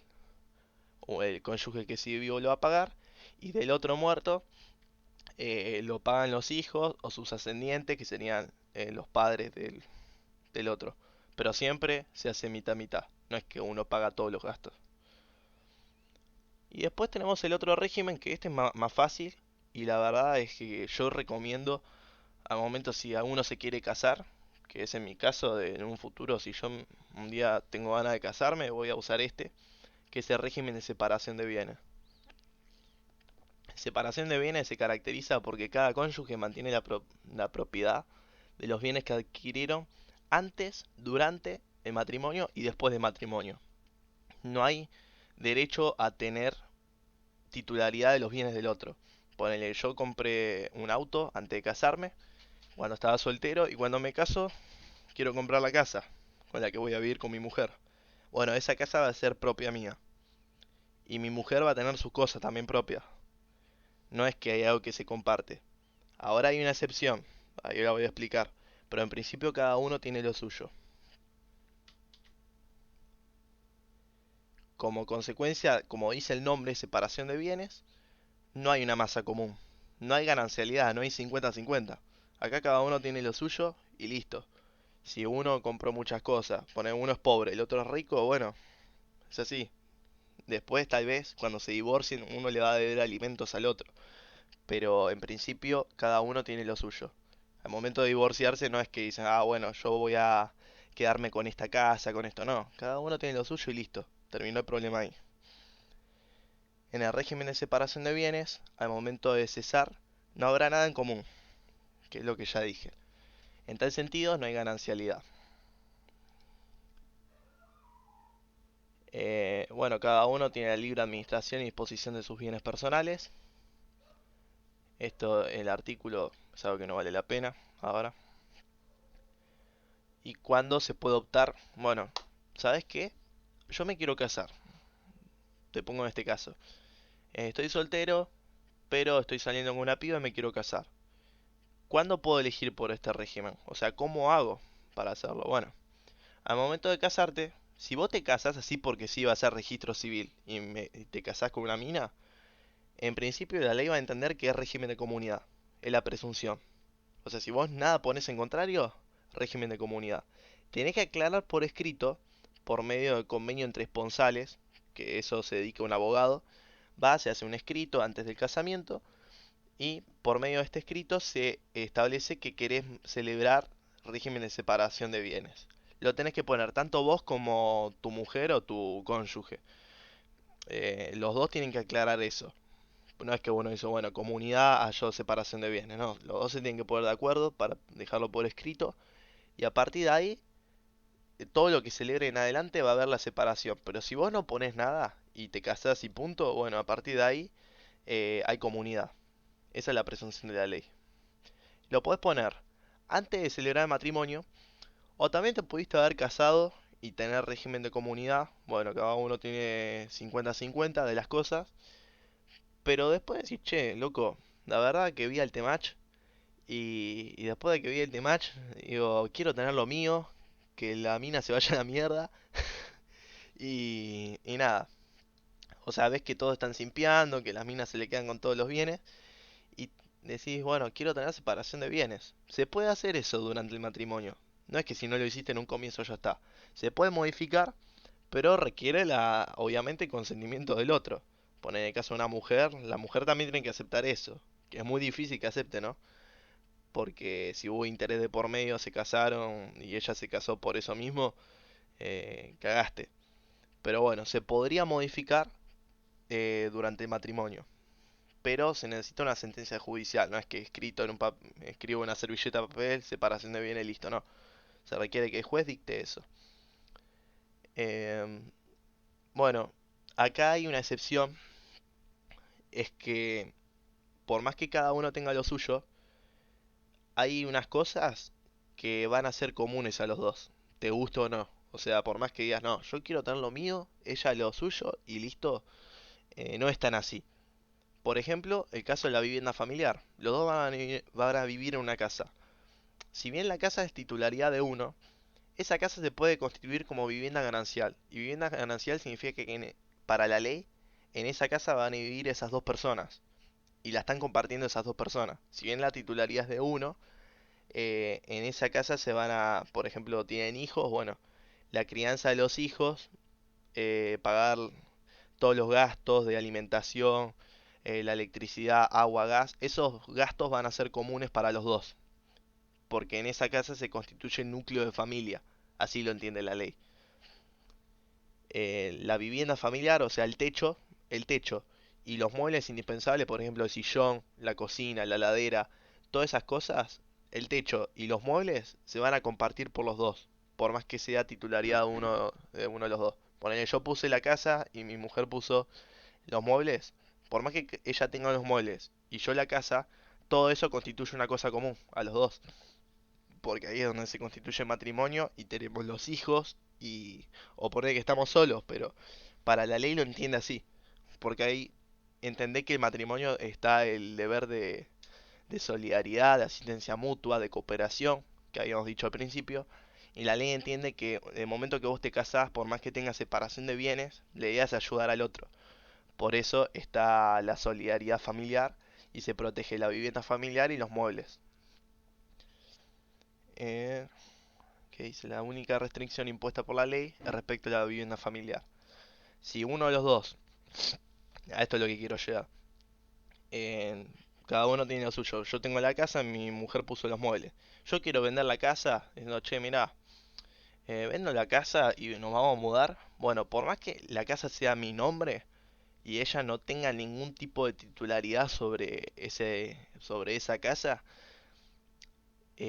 por más que yo sea titular al 100% de eso, necesito el asentimiento de mi mujer. Si no, no puedo venderla. Por más que sea mi nombre y tengamos a nuestros hijos en esa casa, vivamos juntos y digo, che, ¿sabes qué? Nos vamos a mudar. Si ella no está de acuerdo, yo no puedo vender mi propia casa por eso mismo, por la protección de la vivienda familiar. Ese es el principio jurídico por el cual no se puede vender algo que es compartido por los dos. Y es algo importante saberlo porque, nada, no es que digo, bueno, sentido común es mío, listo, hago lo que quiero, no. Sino que tengo que respetar esto, la protección a la vivienda familiar. Y se exige el asentimiento conyugal, o sea, el asentimiento del otro, que me diga que sí, que me dé el ok, y ahí recién ahí puedo vender. Las deudas que contraen los cónyuges en la separación de bienes. Cada cónyuge responde sin comprometer al otro por las obligaciones que contraigan frente a terceros. O sea, yo tomé un préstamo en el banco, en la separación de bienes cada uno responde por sus propias deudas. Cada uno mira su propio ombligo. Bueno, yo tengo una deuda con el banco, la pago yo. Ella no tiene nada que ver. No responde por mi deuda.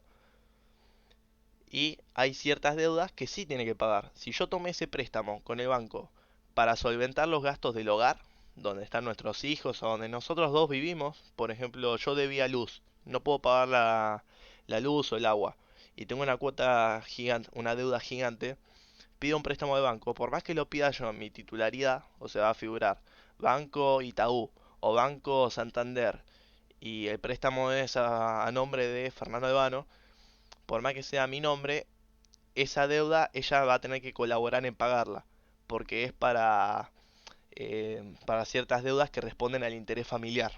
Tienen que ser soportadas por ambos cónyuges. Y básicamente se refiere cuando las deudas cubren las necesidades del hogar, eso es, la necesidad del hogar, el sostenimiento de la educación de los hijos, la cuota del colegio, los útiles escolares, la merienda, el desayuno, todos los gastos, o la asistencia recíproca entre los cónyuges hacia los hijos. Por ejemplo, mi mujer eh, tiene ciertos gastos de, no sé, llevarla al médico, el auto, yo la llevo en auto hasta el médico, bueno, el costo de llevarla en auto, en principio lo tendría que pagar yo, pero como la estoy ayudando a ella, hay un deber de solidaridad, O sea, yo al momento de divorciarme no le puedo decir, ah, mirá que yo ese día te llevé al médico y gasté esta cantidad de plata en nafta.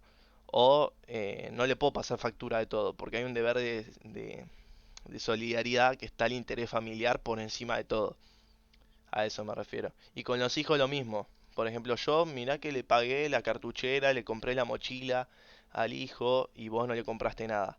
No le puedo reclamar, bueno, devolveme lo que pagué. No, porque fueron cosas que van al interés de la familia. Y bueno, con esto ya terminamos, porque si no la voy a hacer re larga y es una banda de cosas. ¿Cuándo cesa la separación de bienes? La separación de bienes, este régimen que se elige, se, o sea, termina, cesa por la disolución de matrimonio, con el divorcio, que el divorcio es una decisión judicial, o por la muerte de uno de los dos, o la ausencia con presunción de fallecimiento de uno de los dos, que ya había explicado antes, o si se modifica el régimen convenido entre los cónyuges. Yo me casé diciendo, bueno, quiero régimen de separación de bienes, y durante el matrimonio digo, che, ¿sabes qué? Nos estamos llevando bastante bien. ¿Y por qué no ponemos un régimen de comunidad? Bueno, se hace un escrito por medio de la asistencia letrada, es todo un procedimiento para hacerlo, pero se puede cambiar de régimen de separación a régimen de comunidad. Así que nada, esto fue más o menos la charla de lo que vimos hoy. No sé si estás ahí, si no, no pasa nada. Si llegas a estar y tenés algún tipo de duda, o querés saber algo en particular del matrimonio, un caso que tengas, o si no se entendió algo, eh, porque es eso, si no la hago re larga. Y bastante largo, porque arrancamos como 5 y 20, mirá, una hora y media. Pero bueno, esto de matrimonio está bueno entenderlo porque da el hincapié para entender divorcio. Uno, para entender divorcio, si no entendés esto de régimen de patrimonial, de separación de bienes y de comunidad, o al menos no tenés una idea, no sabes de qué trata, no entendés un pomo. Porque en el divorcio hay un montón de cosas que se divide todo por dos. O sea, qué le compete a cada uno, las causas, es todo un tema. Y nada, por ser una primera clase, la verdad que nunca di una clase, ni le expliqué nunca nada a nadie. Así que, si te gustó, después decime. Genial. Bueno, lo importante es que se entendió. Si te interesa ahí, dejé el power en el canal de eventos.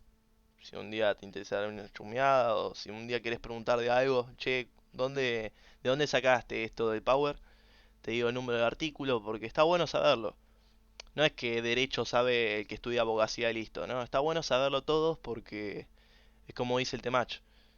Hay que capacitarse porque uno mismo tiene que estar preparado para todo. O sea, son cosas que está bueno saberlas.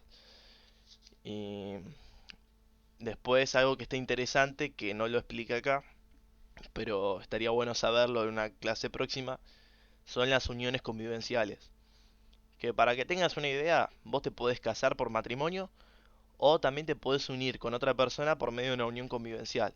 Es como si fuera un matrimonio, pero con mucho menos requisitos y donde no existe todo esto de régimen de separación, de comunidad.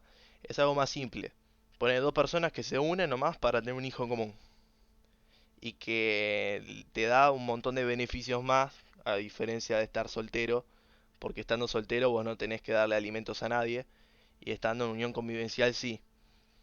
Y nada, es un instituto que da la ley, que es una alternativa al matrimonio. Si, che, yo no me quiero casar, pero con esta persona quiero tener un proyecto de vida, ponerle, quiero, no sé, eh, tener hijos, eh, una casita propia y que vivamos juntos los dos, pero no me quiero casar porque no me gusta toda esta movida. Bueno, es una...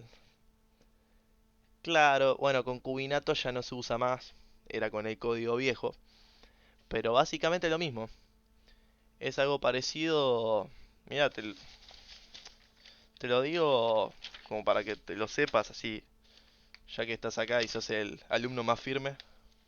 Después te vamos a dar un premio, hola, por quedarte acá. Em, Pará,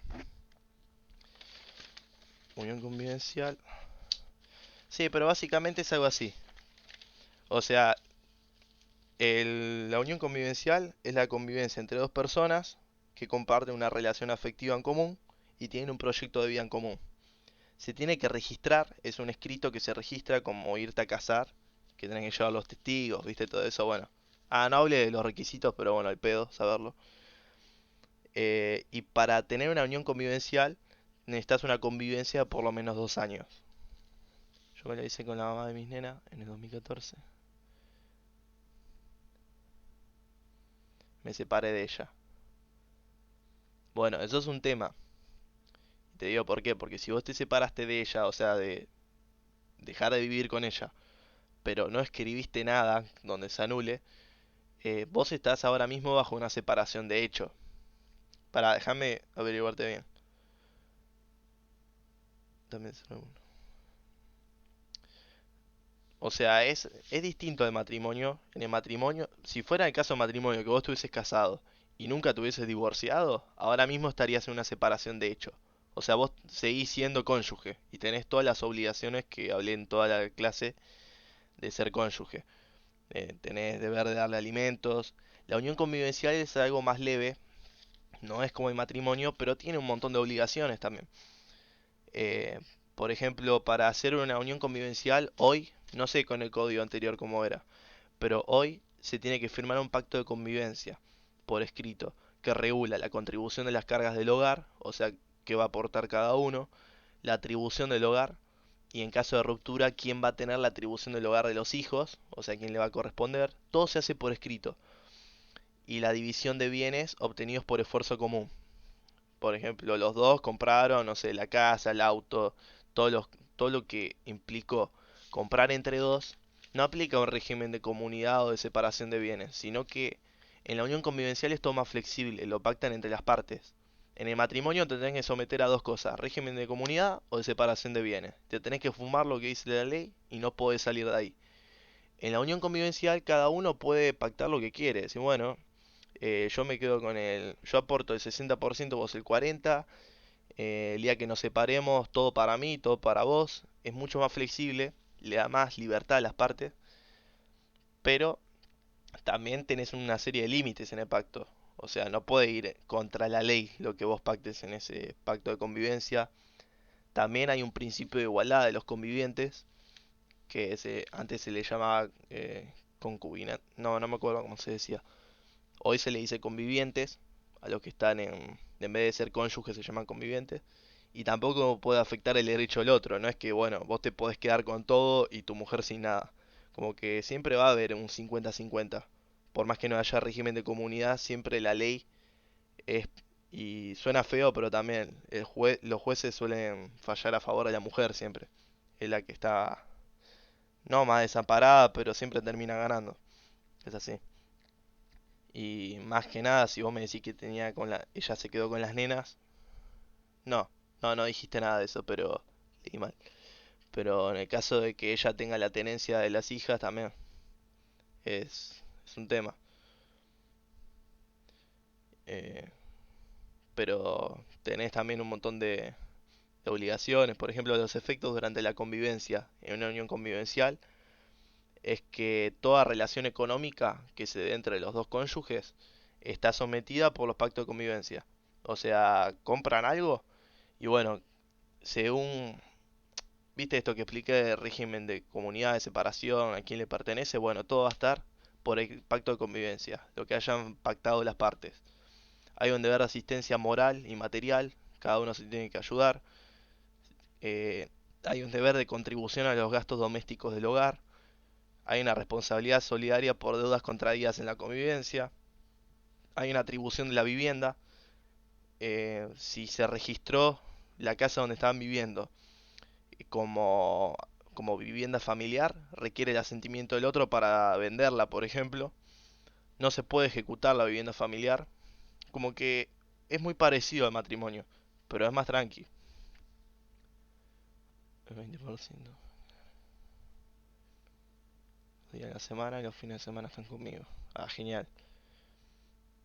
No, está bien. Eso, a ver, de palabra, yo te digo, soy estudiante, no estoy recibido y lo tomé como clase nomás para que sepan algo de derecho, no es un asesoramiento lo que...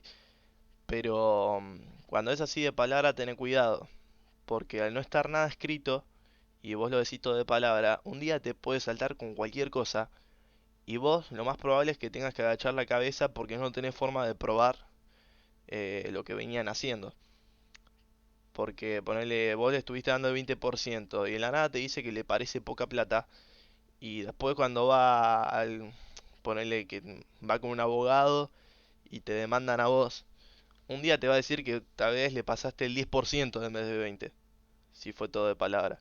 Y es difícil, son situaciones que yo en los casos así, por más que digas, te da paja pagarle el abogado y todo eso, lo barato después te termina saliendo caro, porque hay mucha posibilidad de perder. Y bueno, es difícil. Son situaciones que si podés asesorate, por más que venga todo bien, va todo bien hasta que un día puede pasar algo, ojalá que nunca te pase. Pero yo los casos que conozco, que leo, que escucho, eh, pasan eso, ¿viste? Va todo bien hasta que no va todo bien y bueno, ahí se pudre todo. Y por eso, cualquier cosa me puedes preguntar, te doy una mano. Sabes que contás conmigo. Eh, Así que nada, bueno, eso fue la clase, Maxi. Si tenés otra cosa que decir, aprovecha. Y tal vez para la semana que viene algo así de divorcio. Y si te interesa, puedo vincular el tema tuyo con el tema de las uniones convivenciales, cómo se hace el cese, la unión convivencial. em, pero bueno, lo podemos tocar, ¿te parece?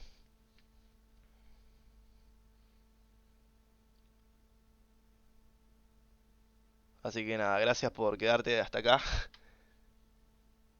Y nada,